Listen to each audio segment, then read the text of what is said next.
The mainstream media is going full shill trying to defend what's happening here, and you can tell they don't really even have an answer.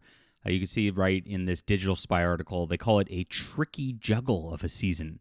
Why is it a tricky juggle? Just write good episodes. It shouldn't be that hard. You'd think Russell T Davies would know how to do it. He's been doing it for how many years? It's insane. But he can't. He's written some poor episodes. He disrespected the lore of the Doctor to a level that's insane. And he did it because he wanted to make a point politically in every single episode. And this last one, the whole deal with Sutek was just, and the Doctor said it, about cultural appropriation, which is retarded. And the ratings are suffering as a result. And so we have those overnight ratings now. It's let's get into this because it is the lowest rated Doctor Who finale ever by a wide margin. And they don't seem to be talking about course correcting or anything like that. They're talking about just continuing forward. The news I've got right now, unfortunately, is that Russell T Davies is working on the writers group with season 3, trying to come up with things. They have not gotten the green light yet. That's not been the case. However, they are starting preliminary work on it anyway. And so it looks like they are confident that they're going to be back for a season 3, despite the fact that these ratings are this low. And they didn't get the bump they hoped for. Yeah, we'll get into that in just a moment. My name's John Delarose. I am a #1 best-selling science fiction writer. If you like quality science fiction, check out my Arishon War trilogy on Amazon.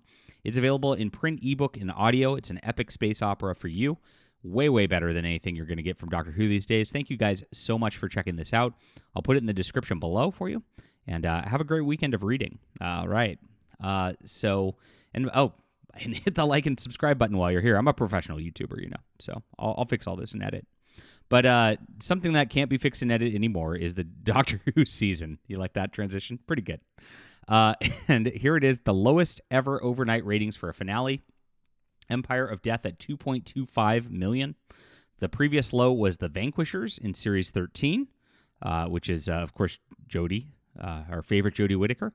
3.58 million. Season 14 now holds 8 out of the 10 lowest overnights in the show's history. Doctor Who is finished. It's not, because they've already done the next episode and the next season. So that's already done. It's filmed. It's in the can. It's going to get worse. The ratings are going to drop worse next season because they've replaced Ruby, who's like the only decent thing to watch out of the entire show, with an Indian lady. And so they're really just they're going full max diversity, which is not diverse at all, ironically. But getting rid of the blonde girl, replacing her with another minority, because that's what you do.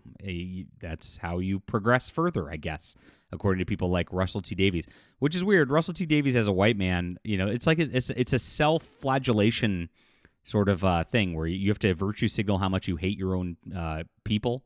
It's very odd, and that's exactly what Doctor Who is these days. I thought it was really funny that they made the villain, Sutek, all about cultural appropriation, and that was the big message of the finale. When, if you're looking at this, you've got a black Rwandan actor coming in and taking over British culture. Isn't that cultural appropriation, Russell T Davies? Or does it not count when it's done to white people? Isn't that colonizing a white, British show? I mean, you'd think, but no, it's good. It's good when we do it, is how it works. Now, just to take a look at all of these ratings right here, you can see how it's gone for the entire season. Episode 1 had the overnight of 2.6, which was not quite their high. That happened in episode 4, which the episode 4 had a reason for it, which I'll get into in just a moment. And then you could see that the trajectory has just been downward the entire way with TV. You've got TV, and then you've got the plus 7 TV plus 4 screen, which is like the total ratings. 4 million, 3.9, 3.8. It bumped up again, and I'll talk about that.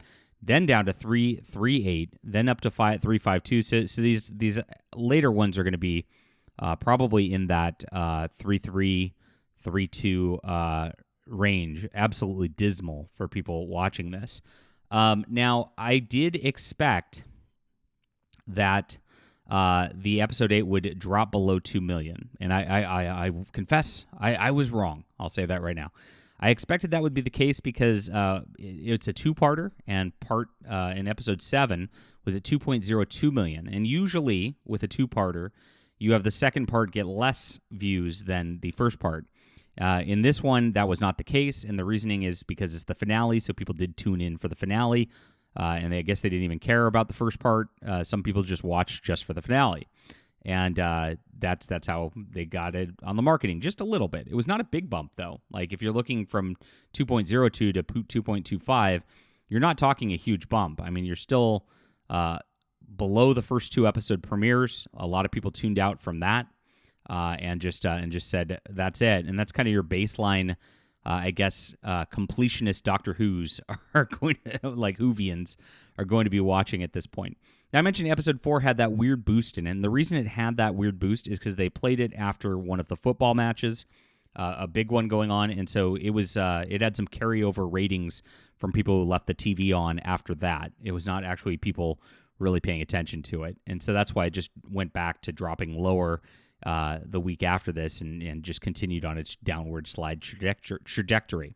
So this is pretty bad. Now, it didn't hit the under 2 million, which is what I expected, but it definitely, when the next season comes along, that's what you can brace for, because we're going to have a whole year to sit on this now. We're going to have a whole year to wait. We're going to have the Christmas special, then another short season. And between seasons is really when a lot of people are going to tune out again. You're going to have the same thing. People are going to go, gosh, I really hated that last season. I'm kind of done with Doctor Who now that I've had some time to process this. And that's what you'll see. And I believe that when they replace Ruby, especially with the Indian lady, they'll get that quick, like, rubberneck bump for the one episode for when the new lady shows up. But then after that, it's going to continue its slide trajectory. And that's what we'll get. So we're definitely going to hit under 2 million numbers next year with the next season. And at that point, is the BBC and Disney really going to continue this DEI thing, like with that low of ratings? Will they really actually renew it for a third season despite like the failures? Now, Bad Wolf, as I've mentioned before on my videos, has contacted me in the past and told me that Gatwa is contracted through 2029. So while Ruby's going to be gone, which is, that was the biggest letdown of a big buildup ever. And while she's gone, he's still, like, he's got a big contract, and that's how much they just wanted to go all in on Black Doctor Who. Was that they contracted him for that many years. So he could very well be, if they just are not talking about people watching, not actually caring what the audience wants, and really all in on this, you could have a season 5 and season 6 of Gatwa Doctor Who. Oh my gosh, can you imagine? Everybody will really be tuning out by that point. But that's what they're gambling on. So I think they've got him paid anyway. And so this is how it works when you're a minority actor. You get these contracts, you can't get fired. You get paid even if you don't even do the work, and you just get it because of your identity. It's really sick. These people are absolutely racist at the end of the day. Now, Russell T Davies is apparently going on right now to work on a queer show that shows how dangerous it is to be queer in today's society.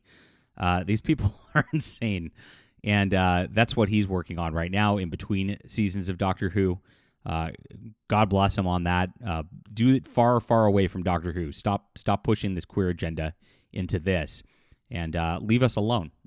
Is what it comes down to. Reactions have just been insane for this. Everybody's mocking the finale.